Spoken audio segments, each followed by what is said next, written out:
Bilang pakikiisa sa National Disaster Resilience Month nitong Hulyo, nagsagawa ang Office of Civil Defense BARM ng resilience activity na layong palakasin ang kamalayan ng publiko sa paghahanda sa mga sakuna at bayanihan. Si Lian Bolongon ng PIA Socsargen sa sentro ng balita.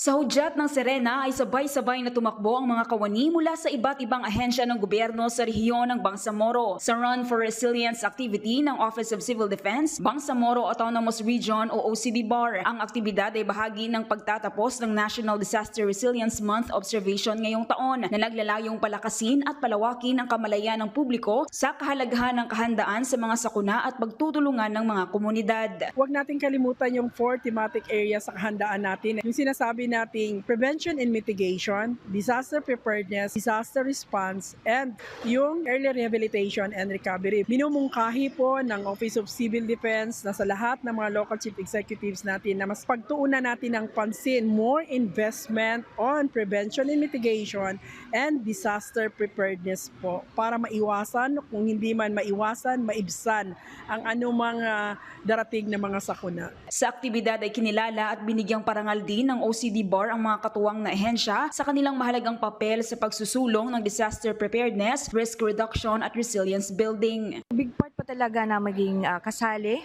with this event since nasa 4 thematic areas kami, nasa prevention and mitigation, which is nagbigay kami ng information and dissemination with regards with weather disturbances and weather information. Kailangan maging resilient po talaga tayo, na maging alert po tayo sa any disasters na darating po sa atin. Sa pamamagitan ng aktibidad ay binigyang diin din ng OCD-BAR ang kahalagahan ng sama-samang pagkilos upang maging handa sa anumang emergency. Mula rito sa Cotabato City BARM para sa Integrated State Media, Lian Bolongon ng Philippine Information Agency, Socsargen.